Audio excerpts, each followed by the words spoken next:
수수께끼를 하나 내겠습니다. 미숙한 사람은 할 수 없고 성숙한 사람이 할 수 있는 것은 무엇일까요? 5살 아이는 할 수 없고 50살 어른은 할 수 있는 것은 무엇일까요? 그것은 섬김입니다.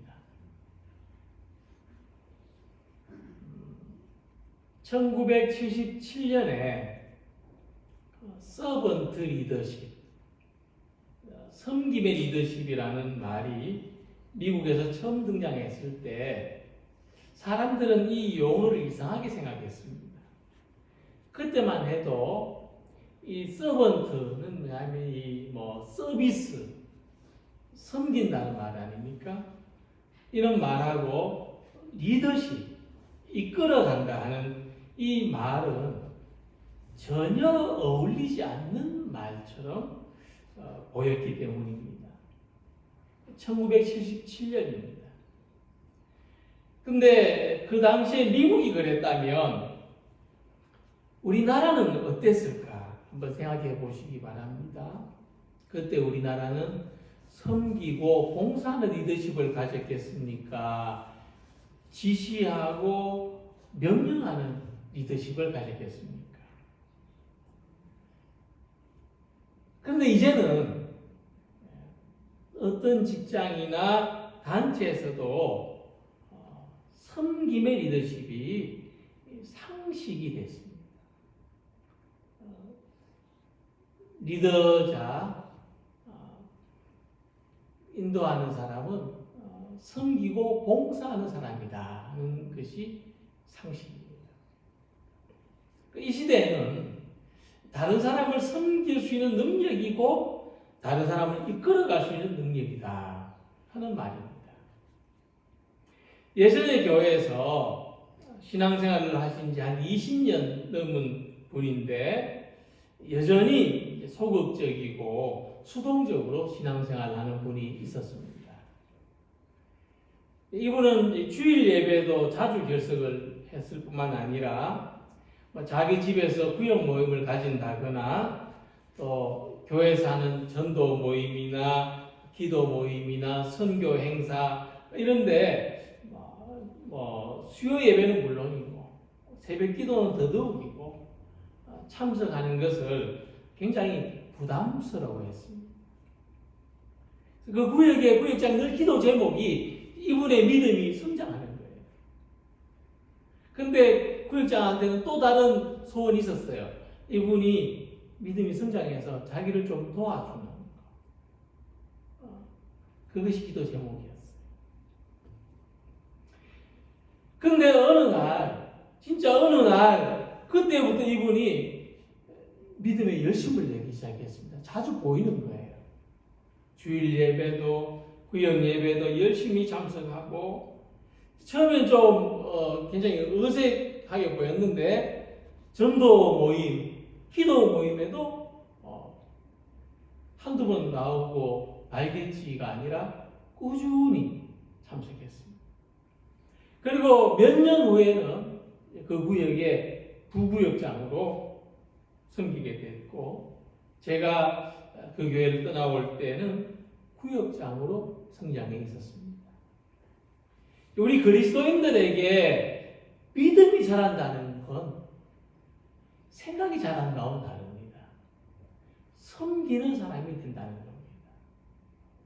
섬김을 받던 사람이 섬기는 사람이 될 때 우리는 알아봅니다. 이 사람 믿음이 자랐구나. 많이 자랐구나. 믿음이 성숙한 사람은 아직 믿음이 어린 사람들을 섬기는 역할을 감당하기 마련입니다. 그래서 이 섬김은 리더십에 국한된 문제만이 아닙니다. 섬김은 우리가 그리스도인으로 살아갈 때 마땅히 배워야 하는 삶의 기술입니다. 그러니까 섬김은 성숙한 그리스도인들에게서 발견할 수 있는 공통적인 모습입니다. 그래서 믿음이 복음이 성숙한 그리스도인은 섬기는 일을 좋아합니다. 섬길 기회를 찾습니다. 기쁘게 받아들입니다. 다른 사람을 섬기기 위해서 또 어떤 섬김을 위해서 시간과 노력, 물질을 아깝게 여기지 않습니다. 그는 섬기는 것을 자기 삶에서 반드시 지켜야 하는 소중한 가치로 생각하기 때문에 하나님 섬기는 일에도 앞장서고 또 사람과 교회를 섬기는 일에도 성실합니다. 그래서 섬기는 것이 몸에 배어 있습니다. 이런 분들에게서 공통적으로 듣는 인사가 있는데 저에게 섬길 수 있는 기회를 주셔서 감사합니다 하는 말입니다. 제가 좀 섬길 일이 있으면 언제든지 말해주시고 시켜주십시오. 성숙한 그리스도인은 섬기는 일에 마음이 준비되어 있는 사람입니다.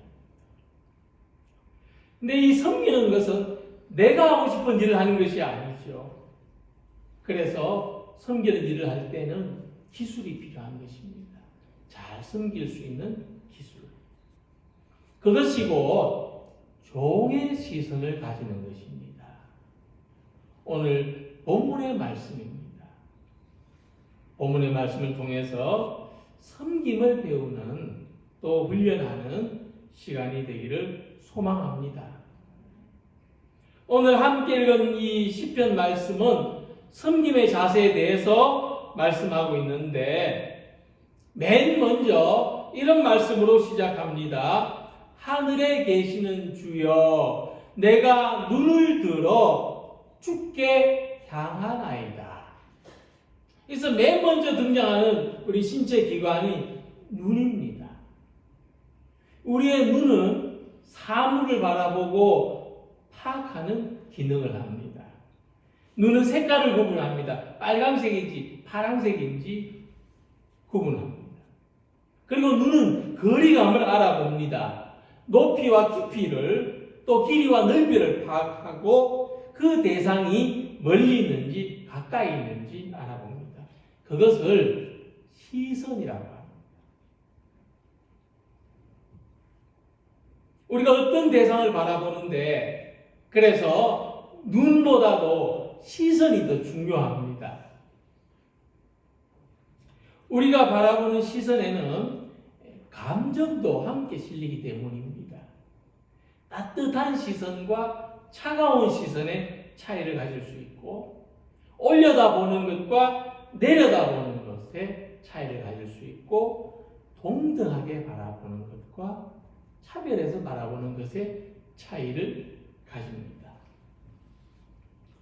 1절의 말씀은 올려다보는 시선을 말하고 있습니다.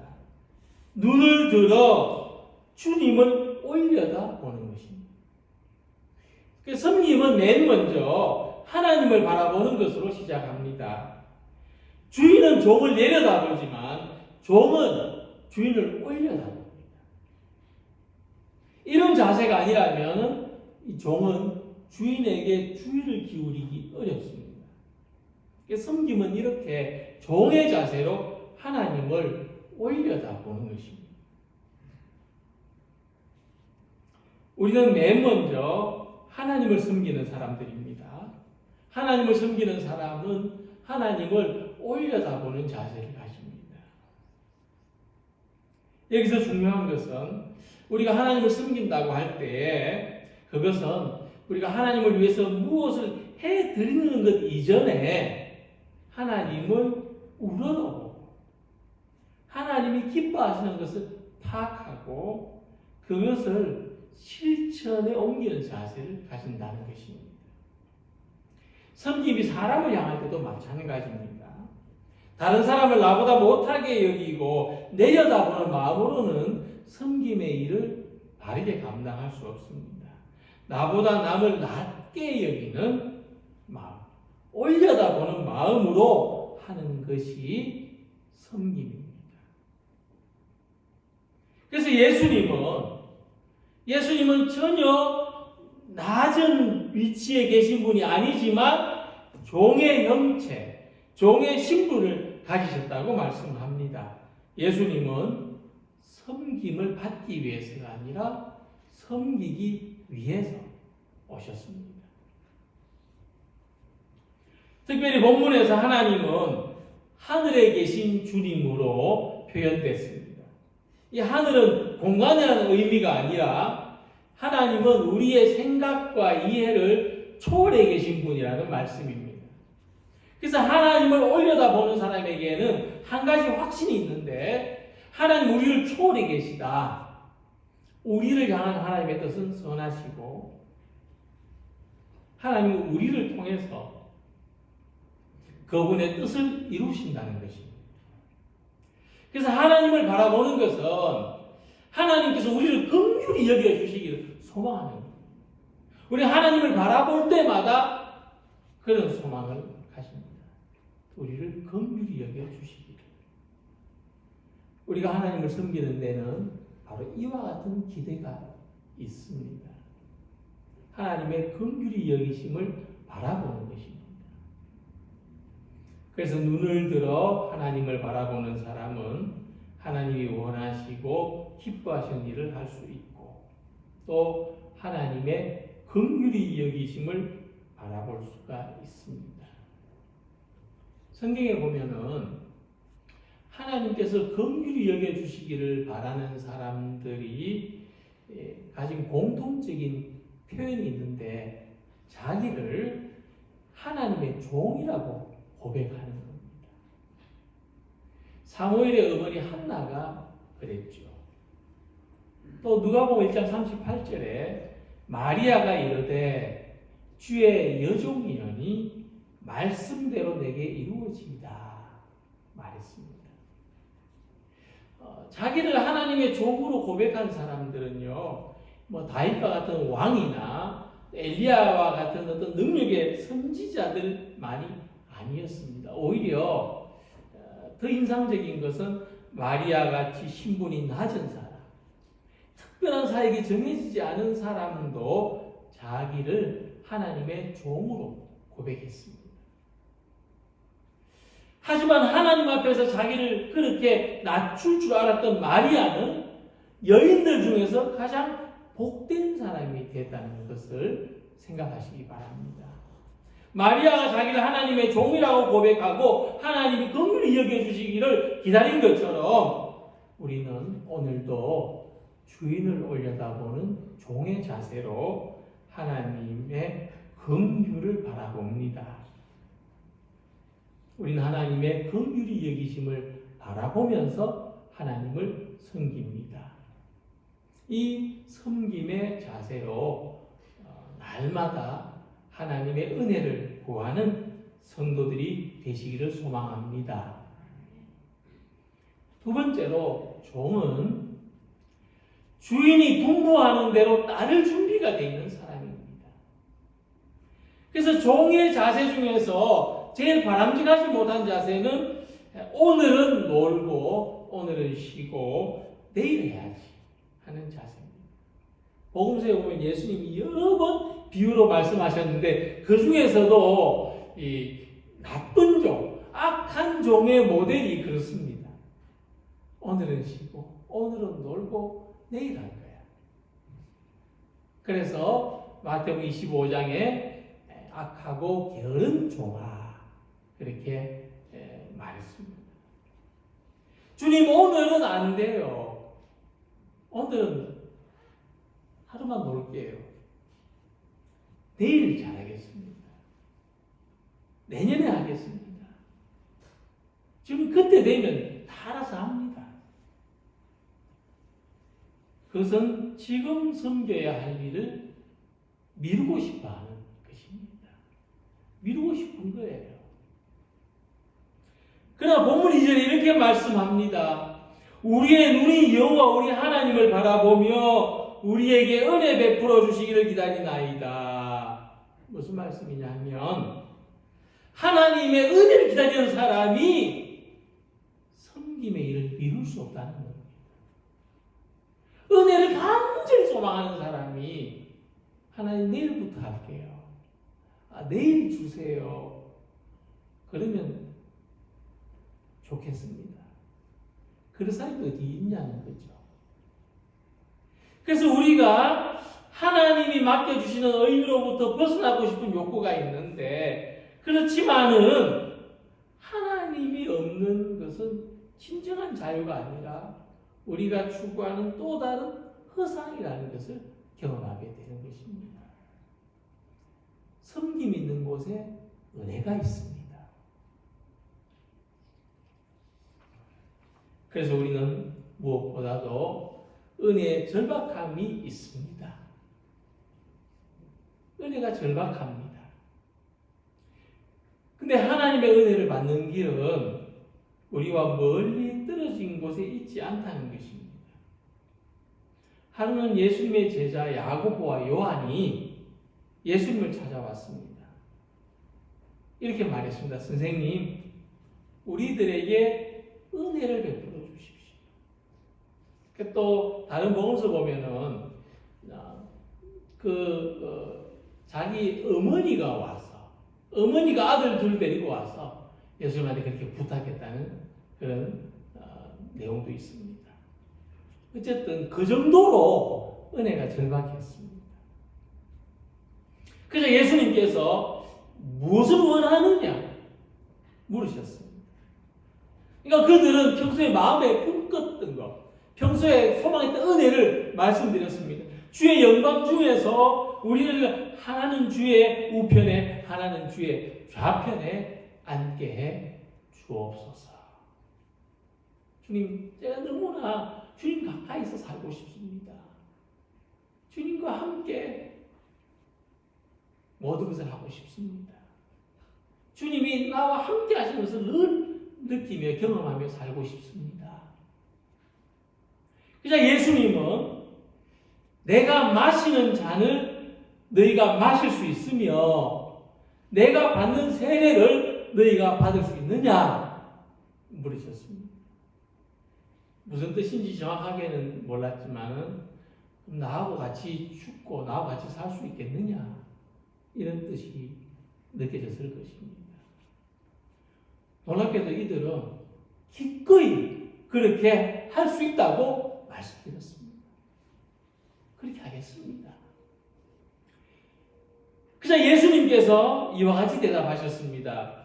내 우좌우편에 앉는 것은 내가 줄 것이 아니지만 누구를 위하여 준비되었든지 너희들이 그런 마음이라면 너희들이 얻을 것이다. 그 좌우편의 자리가 누구를 위한 것이든지 나하고 죽고 나하고 살겠다면 분명히 그 자리는 너희들이 앉아있을 것이다. 제자들이 옆에서 가만히 듣다가 화가 났어요. 자기 자리 뺏겨갔을 거예요. 야고보와 요한이 화를 냅니다. 그때 예수님께서 뭐라고 말씀하시는가 하면 인자가 온 것은 섬김을 받으려 함이 아니라 도리어 섬기려 하고 자기 목숨을 많은 사람의 대속물로 주려 합니다. 그러니까 야고보와 요한이 내 좌우편 자리에 앉는다고 하니까 무슨 권세를 얻는 것처럼 너희가 부러워하고 질투하는데 그게 아니다. 그 자리는 섬기는 자리다. 그 자리는 봉사하는 자리다. 그 자리는 십자가를 지는 자리다. 야고보와 요한은 예수님께 나와서 은혜 받는 길을 찾았습니다. 그들은 무엇을 해야 예수님 좌우편에 앉는 영광을 얻을 수 있는지 그 길을 적극적으로 찾았습니다. 그럼에도 불구하고 교회 안에 적지 않은 사람들은 은혜 받는 길을 적극적으로 찾으려고 하지 않습니다. 그냥 다른 특별한 대안이 없기 때문에 교회 안에 머물러 있다고 생각합니다. 그냥 어쩌다 보면 하나님이 은혜를 주시겠지. 그렇지 않습니다. 우리가 은혜에 대한 절박함은 있지만 어떻게 하면 은혜를 받을 수 있었는지 모릅니다. 그래서 하나님을 섬기는 일과 은혜를 경험하는 일은 서로 분리되지 않습니다. 하나님을 섬기는 사람이 은혜를 받습니다. 하나님을 섬기는 사람은 은혜를 받고 사람을 섬기는 사람은 주님의 높여주심을 받습니다. 그래서 항상 종은요, 주인의 분부를 기다리지만 뒤집어 말하면 주인의 은혜를 기다리는 사람이 종입니다. 악하고 게으른 종은 주인이 가리키는 방향이 아니라 내 마음대로 내 욕구대로 합니다. 주인이 찾을 데 없어요. 근데 우리 하나님은 일방적으로 명령만 내리시거나 지시만 하는 분이 아니라 우리에게 사랑과 자유와 은혜를 베푸십니다. 그래서 우리는 신앙생활 하는 것은 하나님의 은혜 안에서 섬기는 법을 배우는 겁니다. 내게 주신 그 은혜로 인하여 섬기는 삶을 살게 되는 것이죠. 그래서 하나님이 주시는 이 사랑과 자유로 나만을 위한 기회가 아니라 종의 자세를 배워서 즐겁게 민첩하게 움직이는 섬김의 사람들이 되시기를 바랍니다. 섬김의 삶을 통해서 하나님이 은혜 주시는 것을 더 많이 경험하는 성도들이 되시기를 소망합니다. 이 시인은 지금 자신이 하나님의 은혜를 기다리는데 그 자기 상황을 이렇게 묘사했습니다. 여호와여 우리에게 은혜를 베푸시고 또 은혜를 베푸소서. 심한 멸시가 우리에게 넘치나이다. 안일한 자의 조소와 교만한 자의 멸시가 우리 영혼에 넘치나이다. 그는 자기가 처한 상황을 비난과 멸시가 가득하다고 말합니다. 무슨 뜻이냐 하면 사람들을 바라보는데 거기서 어떤 위로나 자비도 경험할 수 없는 상황이라는 것입니다. 그래서 섬김의 자세를 가진 사람이 하나님을 올려다보는 것은 하나님의 긍휼히 여기심을 기다리기 때문입니다. 사람들이 줄 수 없는 하나님의 위로를 바라보기 때문입니다. 세상이 줄 수 없는 평안이 오직 하나님께만 있다는 것을 알고 기대하기 때문입니다. 그래서 이 순례자는 성전을 향해 가는 동안 여호와여 우리에게 은혜를 베푸시고 은혜를 베푸소서 3번, 4번 거듭거듭 말하고 있습니다. 이 시인의 호소와 같이 이 비난과 멸시가 가득한 세상, 우리는 사람들에게서 따스함을 기대하지만 매정한 세상, 그 속에서 오히려 섬김의 삶을 산다는 것은 얼마나 더 어려운 일인지 모릅니다. 그 속에서 섬김의 삶을 산다는 것은 정말 쉽지 않은 일입니다. 세상 사람들은 섬기는 삶보다 섬김 받는 사람에게 더 나은 가치가 있다고 생각하기 때문에 섬기며 산다는 것은 우리 스스로도 진정성을 가지기 어렵습니다. 내가 이렇게 살아야 되나? 왜? 의문이 자꾸 생깁니다. 그러나 우리가 섬기며 살아가기를 선택하는 것은 그런 우리들을 하나님이 긍휼히 여겨주시고 은혜롭게 봐주시기를 바라보기 때문에 하나님을 바라보기 때문에 그렇게 살아갑니다. 우리는 비난과 멸시로 가득한 세상의 시선을 바라보며 살아가는 것이 아니라 긍휼히 여기시는 우리를 내려다보시는 자비롭게 바라보시는 하나님의 시선을 의식하며 살아갑니다. 하나님은 우리가 겸손히 하나님 섬기며 살아온 것을 눈여겨보십니다. 우리가 지배하고 주장할 수 있는 권리를 가졌음에도 불구하고 겸손히 낮은 자리에 찬 것을 잊지 않고 지켜보십니다. 우리가 섬김 받을 만한 사람이지만 도리어 섬기는 마음으로 살아가는 것을 기쁘게 보십니다. 하나님이란 우리들을 긍휼히 여겨주시기를 원합니다. 우리가 이 마음을 담아서 찬송 한 장 함께 부르시겠습니다.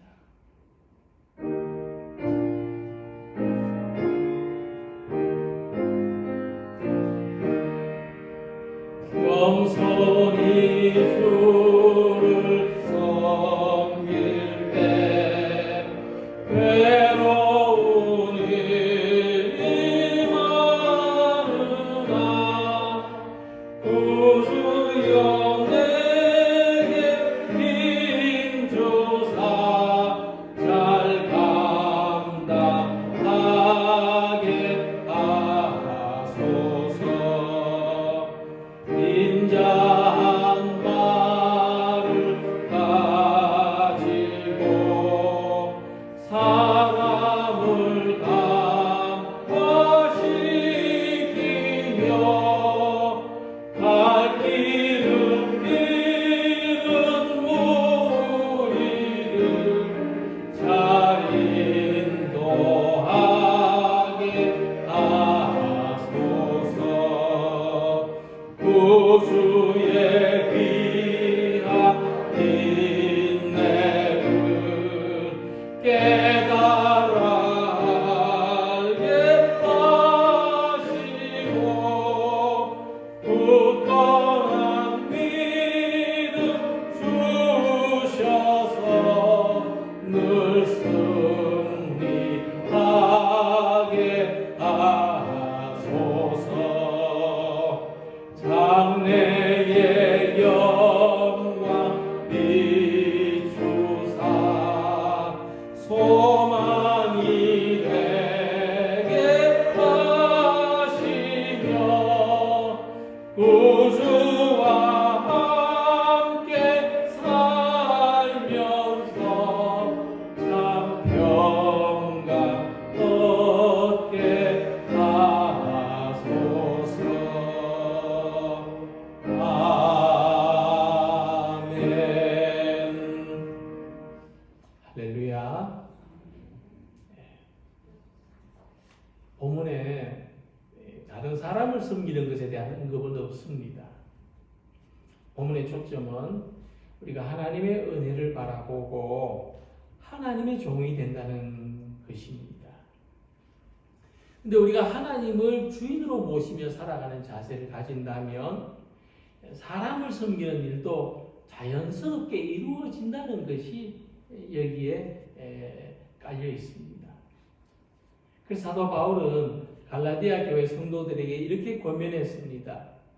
형제들아, 너희가 자유를 위하여 부르심을 입었으나 그러나 그 자유로 육체의 기회를 삼지 말고 오직 사랑으로 서로 종노릇하라. 그러니까 바울은 우리가 그리스도 안에서 자유를 얻었으니, 자유롭게 되었으니 사랑으로 서로에게 종이 되라고 가르칩니다. 자유를 얻었는데 다시 종이 되라는 겁니다. 그런데 이번에는 사탄의 종, 욕심의 종, 불의한 일의 종이 되어 사는 것이 아니라 예수 그리스도의 사랑으로 종이 되라는 것입니다. 사랑으로 하나님을 섬기는 종, 사람을 섬기는 종, 세상을 섬기는 종이 되라. 하나님을 바라보지 않으면 이렇게 될 수 없습니다. 이렇게 살기 어렵습니다. 그러므로 우리는 종의 시선으로 하나님을 바라볼 수밖에 없습니다. 하나님은 우리를 사랑으로 구속하셔서 하나님의 선하신 뜻대로 인도하시고 있어야 할 자리에 있게 하시고 해야 할 일을 하게 하시고 섬김으로써 하나님이 기뻐하시고 세상이 기뻐하는 사람으로 살아가게 하십니다. 그래서 세상에서 가장 자유로운 사람, 가장 자유를 누리는 사람은 사랑으로 종이 되는 그 기쁨을 아는 사람입니다. 그 삶에 하나님의 풍성한 은혜, 긍휼이 있습니다. 모든 압박과 구속, 비난과 멸시로부터의 자유가 있습니다. 내 안에 섬기는 자유를 충만히 누리시기 바랍니다. 위로는 하나님, 아래로는 사람들과 세상. 나의 자유, 내가 원해서, 내가 기쁨으로, 내가 감사함으로 섬기며 살아가는 우리 모두가 되시기를 주님의 이름으로 기원합니다. 기도드리겠습니다.